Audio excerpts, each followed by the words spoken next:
तो आपके पास बेटा एक्स की वैल्यू भी आ गई थी पिछले सवाल में, और वाई की, एक्स और वाई की वैल्यू आप यहाँ पे शो करवा सकते हैं। एक्स की वैल्यू आई है 25/12 और वाई की वैल्यू आई है 7/8। तो ये दोनों आप शो करवा सकते हैं। अब आपके पास जो है वो एक इक्वेशन लिखी है जिसमें बोल रहे हैं भाई starting with the smallest, starting with the order के अंदर कन्वर्ट करना है। सबसे पहले जो है जो सबसे स्मॉलेस्ट है उसको क्या करना है, उससे स्टार्ट करना है। तो अब हम क्या करेंगे, सबसे पहले हम ये करते हैं कि इसमें जो जो चीज़ें फ्रैक्शन में नहीं है उसको तो फ्रैक्शन में ले आते हैं। मतलब 3/5 को भी किस में ले आएंगे, 3 इसको अब देखो मैं एक नए तरीके से लिख रहा हूँ। 0.72 तो फ्रैक्शन में डेसिमल में एज इट इज़ 3/5 जब कैलकुलेटर में डिवाइड करवाओगे तो 3/5 का आंसर आ रहा होगा 0.6। 68% को जब कन्वर्ट करोगे 68/100 तो 0.68 हो जाएगा।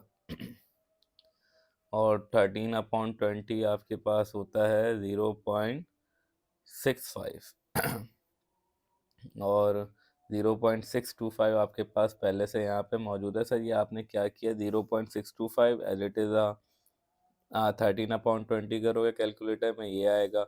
68% करोगे मतलब 68/100 ये आएगा। 3/5 करोगे ये आएगा। 0.72 करोगे तो ये आएगा।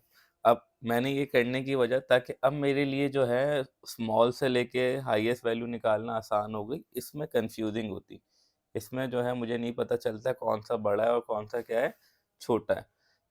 तो अब ज़रा मैं ऑर्डर से लिखूंगा। सबसे छोटा यहाँ पे होगा 0.6। सबसे छोटा यहाँ पे क्या है 0.6। फिर उससे बड़ा है वो 0.625 है। फिर उससे बड़ा जो है वो आपके पास है 0.65। यहाँ पे 0.65 भी मौजूद है। और फिर जो है आपके पास 0.68 और फिर 0.72।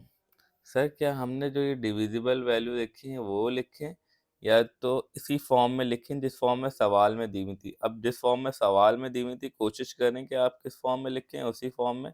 जैसे 0.63/5 था तो आप 0.6 की जगह यहाँ पे क्या लिखते, 3/5। 0.625 क्या था, 0.625 0.625 ही था, वो एज इट इज रहा।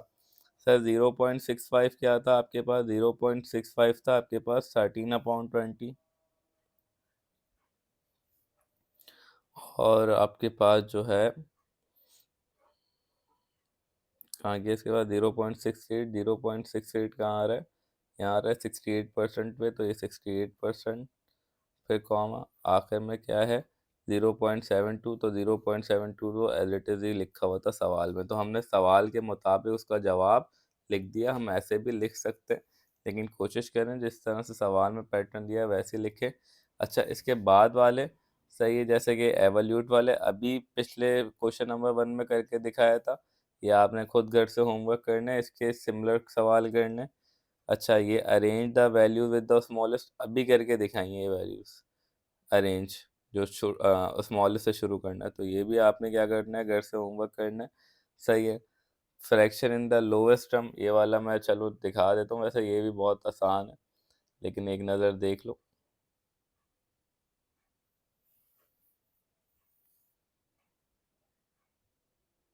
कुछ नहीं करेंगे भाई, क्या करना है यहीं पे लिख के दिखा रहा हूँ। 4 एज इट इज रहेगा। सर 3 का स्क्वायर होता है 3×3 = 9। 3×3 क्या होता है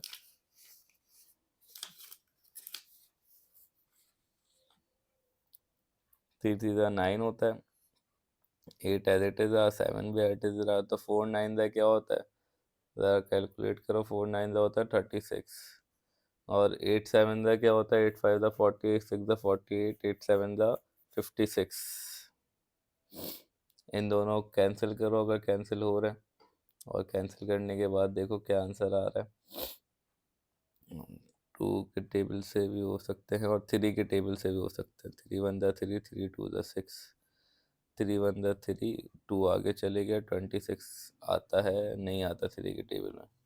26 नहीं आता तो 3 के टेबल से नहीं होगा, 2 के टेबल से होगा। 2×1 = 2, आगे 16 हो गया, 2×8 = 16, तो ऊपर 18 आ रहा है। 2×1 = 2, 2×2 = 4 और 1 आगे चलेगा, 2 8 ज़ा 16, तो 18 या अभी भी 2 के टेबल्स हो सकता है, 2 9 ज़ा 18, 2 1 ज़ा 2, 2 4 ज़ा 8, तो 9/14 आ रहा है। क्या आ रहा है? 9/14 इज योर आंसर। तो सिंपल क्या करना है इसके अंदर, तो सिर्फ मल्टीप्लाई और वो ही करना है, डिवाइड। तो कुछ ऐसे खास इस सवालों में है नहीं। सेम इसी तरह ये वाला सवाल है, इसमें भी कुछ खास मुझे नज़र नहीं आ रहा। एक्स की वैल्यू निकालनी है, निकाल के दिखा दो भाई इनको एक्स की वैल्यू।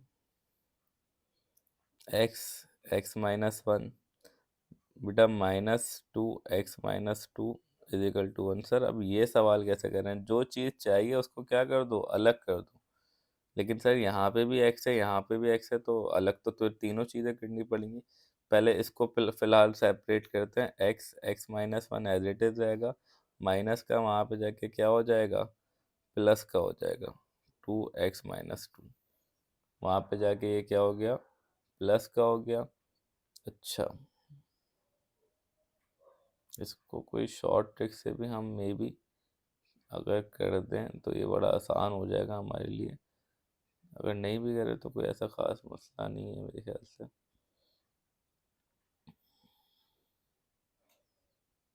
आना आंसर यही है। अच्छा, x-2 है सर, x-2 का क्या हो जाएगा, एलसीएम हो जाएगा। यहाँ पे x-2 नहीं था तो इन दोनों से x-2 क्या हो जाता है, मल्टीप्लाई, तो ऊपर भी x-2 आ गया, प्लस का 2 पहले से यहाँ पे क्या है, मौजूद है। और यहाँ पे पहले से क्या चल रहा है, x-1। तो भाई -2 और +2 तो क्या हो गया, ख़त्म हो गया। तो आपके पास वैल्यू बचेगी x-1, x और x-2। ऐसा ही एक क्रॉस मल्टीप्लाई दे दो, इसको इस वाले से दे दो, इसको इस वाले से दे दो। तो x-2 ये क्रॉस मल्टीप्लाई हो गया, x-2 इसके पास आ गया, इसके यहाँ पे जो x है उसके पास x-1 आ गया। x एक्सा एक्स स्क्वायर होता है, माइनस का 2x, यहाँ पे भी x एक्सा क्या होता है, एक्स स्क्वायर, और माइनस का x। तो भाई एक्स स्क्वायर वाला एक तरफ लाओगे तो एक्स स्क्वायर माइनस का एक्स स्क्वायर, यहाँ पे माइनस का x पहले से मौजूद था, माइनस का 2x इधर आके क्या हो जाएगा, प्लस का 2x। तो आपके पास एक्स स्क्वायर वाला तो एक्स स्क्वायर से कट जाएगा, क्योंकि 1 - 1 तो 0 होता है।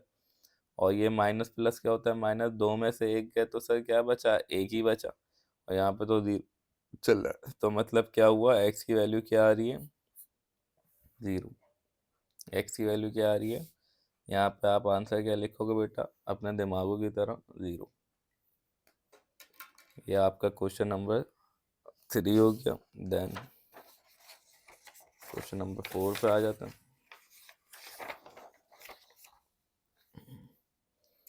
फैक्टराइज करना है। फैक्टराइज में क्या करना है भाई, कुछ नहीं करना। फैक्टराइज का वर्ड देख के घबराया नहीं करो। एक तो अगर कॉमन आ रहा है तो कॉमन निकालना है, बस इस पे तो क्या निकालना है, कॉमन। सर 8 के टेबल में 32 आता है, तो ये तो मुझे आपसे पूछना चाहिए बेटा, 8 के टेबल में 32 आता है या नहीं आता। यस सर, 8 के टेबल में 32 आता है, तो 8 कॉमन आ सकता है।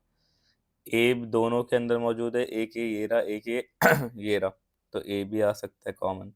तो सर जब 8 और ए आपने इसमें से बाहर निकाल लिया तो अंदर तो सिर्फ बी बचेगा। बीच में क्या लगा हुआ है सर, माइनस लगा हुआ है। और यहाँ पे 8 के टेबल 32 लिखा है, तो 8 के टेबल में 32 कितने टाइम्स आता है, सर 8 के टेबल में 32 आता है 4 टाइम्स है। कितने टाइम्स आ, और ए तो आपने पहले से ही बाहर क्या निकाल लिया, कॉमन, तो अंदर जो ए है वो तो मेंशन नहीं होगा, तो ये आंसर है आपका। सिंपल सिर्फ कॉमन निकाला है आपने, और कुछ भी नहीं किया। अच्छा, अब उसके बाद क्या है, rearrange the formula to make x the subject. एक्स की वैल्यू निकालनी है इसमें से, और उन्होंने कहा है कि भाई एक्स की वैल्यू निकालो, और वाई का होना ना होना मसला नहीं है। ये इक्वेशन दी हुई है, मैं यहाँ पे सॉल्व करके दिखा रहा हूँ। y = 4x³ upon 7। Make x is the subject, मतलब एक्स की क्या निकालनी है बेटा, वैल्यू। तो जिसकी वैल्यू निकालनी होती है उसको क्या कर लेते हैं, सेपरेट, उसको क्या कर लेते हैं, अलग। 7 डिवाइड हो रहा है, यहाँ पे आके सर मल्टीप्लाई हो जाएगा। 4 मल्टीप्लाई हो रहा है, यहाँ पे आके डिवाइड हो जाएगा। सिर्फ यहाँ पे क्या बचेगा, x³। क्या मुझसे एक्स मांगा गया है या x³ मांगा गया है, सर सिर्फ एक्स मांगा गया है। तो एक्स क्यूब चाहिए, तो एक्स क्यूब को हटाना है तो मुझे टेकिंग क्यूब रूट, हम स्क्वायर रूट लेते थे, अब क्या लेंगे, taking cube root on both side. जब क्यूब रूट लेंगे तो इस पे तो सर 7y/4, यहाँ पे यू करके 3 आ जाएगा, क्यूब रूट में 3 लगता है। और जब इसके ऊपर आएगा तो सर ये क्यूब से ये क्यूब रूट क्या हो जाएगा, कट जाएगा, और x की वैल्यू आपके पास आ रही होगी 7y/4। तो बेटा आपके पास यहाँ पे क्या हो जाएगा, 7y/4, और बाहर ये क्यूब रूट, यही आंसर है। आप जो है कहीं से भी चेक कर सकते हैं, क्या से चेक करेंगे, बस मेरी बात पे यकीन कर लें। सही है। Complete the statement. अब बेटा ये वाले सवाल करवाना में भी ऐसा ही है कि आप लोगों को कुछ नहीं करना, ये 2 क्लास का बच्चा भी कर ले। जो बड़ा होता है उसकी तरफ डायरेक्शन चली जाती है, जो छोटा होता है उसकी तरफ डायरेक्शन अपोजिट जाती है। तो ग्रेटर देन और लेस देन मालूम करना है। बता दो ज़रा, 12/25 करो सबसे पहले तो। 12/25 होता है क्या?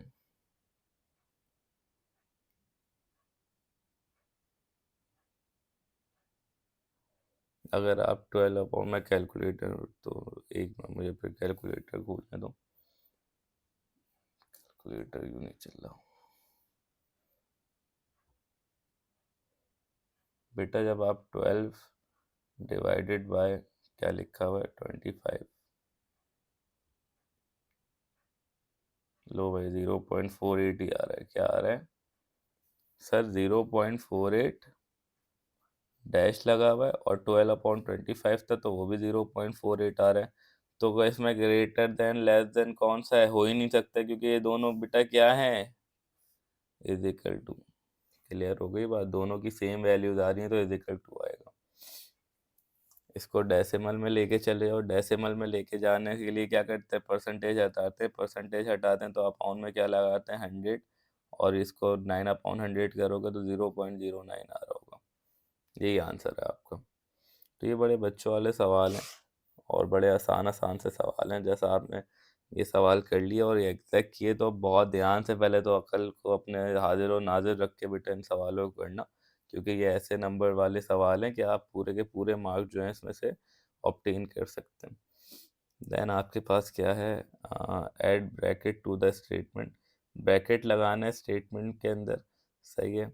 अच्छा भाई, ब्रैकेट लगाना है, तो ब्रैकेट अगर हम लगाना चाहें तो इस तरह से ब्रैकेट लगाना है, ब्रैकेट नहीं लगे हुए। तो 4 3 क्या होता है सर, 4 3 12 होता है, और 2 का स्क्वायर क्या होता है, 4 होता है। नहीं, ये जो है वो तो गलत हो जाएगा। फिर 4 3 क्या होता है, 4 3 12, 12 + 2 होता है 14, और 14 का स्क्वायर 64 तो नहीं होता, 14 का स्क्वायर जो है वो 64 नहीं होता।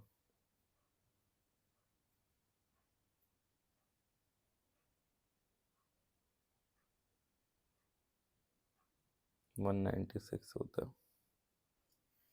तो उसको ऐसे ब्रैकेट के अंदर सॉल्व करना है कि आंसर क्या है, 64 है, आंसर क्या है 64।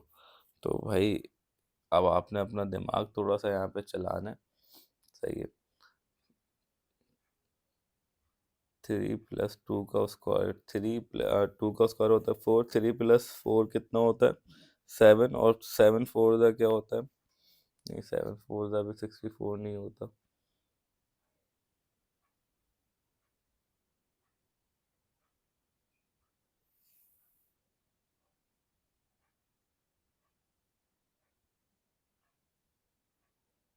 ये सवाल में कहीं पे भी 64 बन नहीं रहा,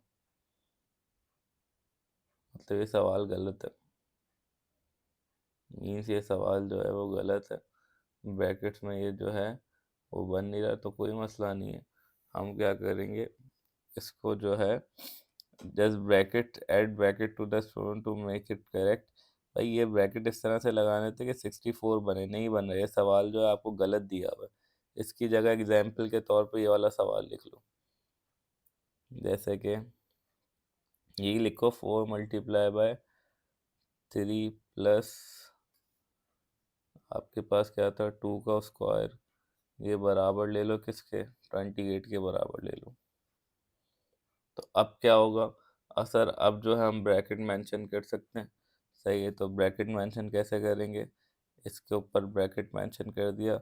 तो अब आप देखोगे 3 + 4 कितना होता है, 7, और 7 × 4 क्या होता है, 28 होता है। तो ये आपका कैसे ब्रैकेट यहाँ पे लगा है, आपका आंसर क्या हो गया, आ गया। ये वाला जो सवाल है वो गलत है। एवल्यूट करवाना है, एवल्यूट वाले सवाल में क्या होता है, नीचे कर रो मल्टीप्लाई, ऊपर करो प्लस। इसको सॉल्व करने के नीचे करो मल्टीप्लाई, ऊपर करो प्लस। तो भाई 3 बेस तो सेम रहता है, 3 × 2 = 6, 6 + 2 क्या होता है, 8, -4 × 1 = 4, 4 + 3 7। तो एलसीएम ले लो भाई, एलसीएम लेके जो आंसर है वो यहाँ पे लिख देना। ये भी मैं नहीं करवा रहा क्योंकि अभी करवाया है। एवल्यूट वाले कोई से सवाल नहीं करवा रहा क्योंकि प्लस होंगे, ये माइनस होंगे, डिवाइड करवा देना। परसेंटेज के अंदर एक्सप्रेस करना है, सिर्फ परसेंटेज में ले जाना। बहुत आसान बच्चों वाले सवाल हैं, एक एक नंबर के। तो होपफुली आपको यहाँ तक तो समझ आ रहा होगा। अब सेक्शन बी पे आते हैं, यहाँ पे डायग्राम नहीं बनी है, मैं डायग्राम मेंशन कर